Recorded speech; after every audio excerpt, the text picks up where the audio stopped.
Ben wabivuze neza cyane ngo amara umwaka imyaka ibiri adakora, ariko ntabwo ashobora kubavamo. The Ben nimujya kumugereranya na Kinyusi, The Ben ni wa muntu ugera hariya abana bagapfa n'imiririmbire bagiye muri akapera. Ntabwo Diamond yafungura imigozi ya The Ben, ariko The Ben nta vision yigeze agira. The Ben ikosa rimwe azakora rimwe agahita arangira, nibibaruka agakora mistake agaterura Pamela akamujyana muri Amerika ko afite ubwene bwa Amerika, tuzaba tumumva ko twumva akanyaga bizaba birangiye. Yes, yanga rero ni amakuru yagiye agarukwa n'ibitangazamakuru bitandukanye by'ahangaha mu Rwanda. Amakuru ibinyamakuru byinshi byagiye bigaruka ngo Pamela yabyaye. Ese koko yano makuru ko nabonye agarukwa n'ibitangazamakuru bitandukanye by'ahangaha mu Rwanda yaba ari ukuri koko Pamela yabyaye? Ibyo ngibyo rero tubibuze kubireba. Hari n'utuvideo twinshi mfite ndagenda mbereka hano ngaha kabisa, ubundi turebe koko tumenye niba yano makuru ari ukuri. Ibi byose rero uraza kubimenyera hano ngaha muri iyi video. Kanda like untere na comment umbwire kuntu urukundo rwa Pamela na The Ben urubona. Pamela na The Ben rero ni abantu bamaze imyaka myinshi, bakundanye imyaka myinshi itari mikeya cyane, dore ko bakoze n'ubukwe bwiza cyane bw'igitangaza bugahuruza abantu benshi bagiye batandukanye. Ariko abantu benshi bakaba baribazaga ati se The Ben na Pamela ko baba baratinze kubyara byatewe n'iki? Ariko ikintu nanone ndagira ngo hano tugaruke ndetse kiyaduha na evidence. Ejo bundi The Ben aherutse gusohora indirimbo bita True Love yakoreshejemo Pamela atwite, mugaragaza neza inda atwite. Ariko abantu benshi nanone ibinyamakuru bikaba byagarutse ngo ese uyu Pamela aratwite ko indirimbo yasohotse ejo bundi. Ariko namwe murabizi kugira ngo indirimbo isohoke process bicamo bisaba kuyikora amashusho, nko buri ari amashusho wasanga barayasohoye yashize nk'amezi nk'abiri. Ibinyamakuru byagiye bigaruka ngo Pamela yabyaye. Aka kanya tuvugana amakuru nibwo ngezeho neza cyane, atari bihuha ngo Pamela amaje kwibaruka umwana w'umuhungu. Pamela yibarutse umwana w'umuhungu rero niko amakuru kugenda avuga ku bitangazamakuru bigiye bitandukanye. Ariko aka kanya noneho kabari impamvu yumvikana kuko nahi n'akavideo rwose mbonye The Ben ari kubivuga yishimye cyane, ndaza kukabashiramo hano ngaha mu karebe. Rwose ubona ko ari umuryango gumeze neza. Wagira ngo abantu benshi bari babizi bagiye babihumeka rwose babivuga bitari byana, wagira ngo bari baramuhanuriye. Hari n'amavideo menshi yagiye asohoka ibingibi bitari byanaba atwite cyo koze bigaragarira ijisho bitari byanagaragara, ndetse abantu benshi bakamenya ngo Pamela aratwite. Ariko rwose byari byo. Ubu ngubu ngo aka kanya ngo amaje kwibaruka umwana w'umuhungu mwiza cyane hariya ku bitaro by'i Kigali CHK, ngo akaba ariho yabyariye, akaba yabyaye neza nk'ibisanzwe rwose, ngo ntago bigeze bamubaga. Akaba ari by'abantu benshi bibazagaho rero cyakemutse. Abantu baravuga bati ko yaba yaratinze byaba byaratewe n'iki? Murabizi rero nk'abari abakobwa nyine baba basheremutse ari abanyamujyi, ntago hari ibyo baba baragiyemo. Buriya wenda wasanga yari yagiye muri bya bindi abagore bajyamo kugira ngo baboneze urubyaro, ugasanga nyine wenda niba yari yarihaye imyaka 3 wenda bahise bakora ubukwe harabura umwaka nyine, ugasanga niho bitinzeho ukuntu. Akaba ariyo mpamvu wenda byaba byaratinze. Aha hari andi makuru ari kugenda avugwa rero atandukanye kuri abo bahanzi ngo bakimara kubyara ngo bagiye kujya muri Amerika. Aho abantu benshi bagiye bavuga ati nibamara kubyara bakajya muri Amerika kabisa barahita bazima, kuko rwose ngo indirimbo zabo ngo ntawe uzongera kuzumva. Ngo dore ko uyu Pamela ngo afite ngo ubwene igihugu bwa Amerika, arahita ajyana The Ben kabisa bahite bigendera muri Amerika bagiye gukomeza ibikorwa byabo muri Amerika. Abantu benshi rero bafata Bruce Melody bakamugeranya na The Ben, dore ko ari abahanzi bakomeye mu Rwanda. Gusa abantu benshi bavuga yuko The Ben yabarenze Bruce Melody mu miririmbire ndetse n'imikundirwe. Ariko rwose ngo kwinjiza agatubutse ku rubuga rwabo rwa YouTube ndetse no ku zindi zigiye zitandukanye, Bruce Melody mu muziki akaba ari we wa mbere.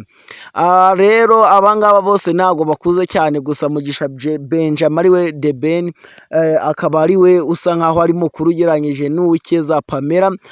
Kabisa ibikorwa byabo bikaba bigiye kugenda bikagera kure, dore ko bibarutse imfura yabo.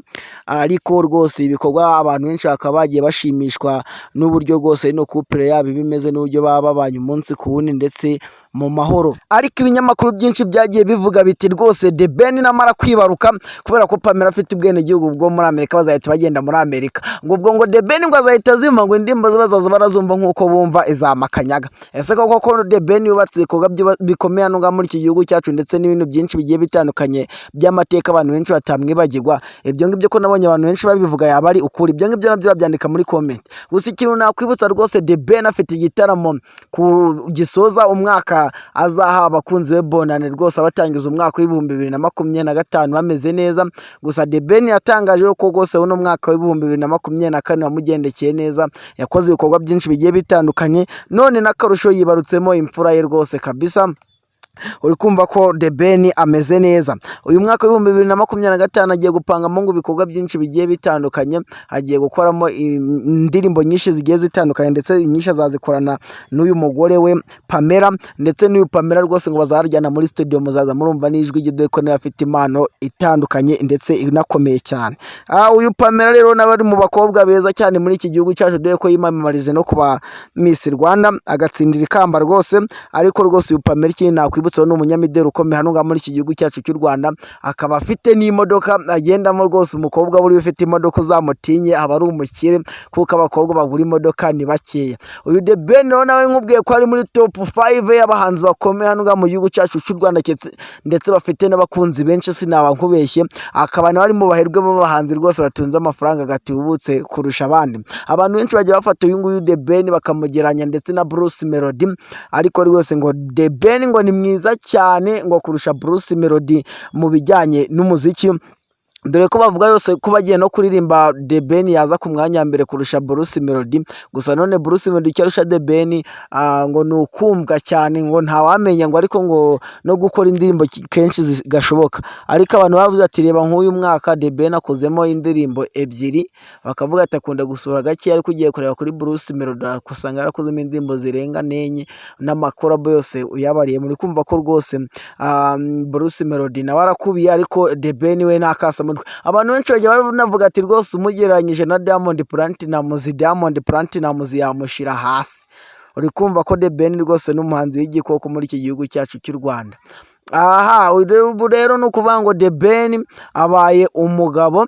Hari amagambo uyu muhanzi Meddy yanditse kuri status ye ya Instagram rwose, ngo yishimiye ngo bamugisha batatu, dore ko bavuga ko uno mukobwa mwiza cyane Pamela ngo agiye kuzongeraho ku izina rye, akongeraho umugisha, akaba mugisha w'icyeza Pamela, dore ko umugabo we bamwita Mugisha Benjamin muzi ku izina rya The Ben. Ubwo uri kumva n'umwana we byanze bikunze ntihaburamo Mugisha, ariyo mpamvu umuhanzi Meddy yanditse ati bamugisha batatu rwose ndabishimiye. Nuko nguko rero nasoza mbashimira cyane abantu twabanye kugeza hano ngaha kuri umusazo. Aya ni amakuru rwose yaragezwe ariko vuga hano ngaha mu gihugu cyacu cy'u Rwanda, yo kugarukaho n'ibitangazamakuru byinshi bigiye bitandukanye.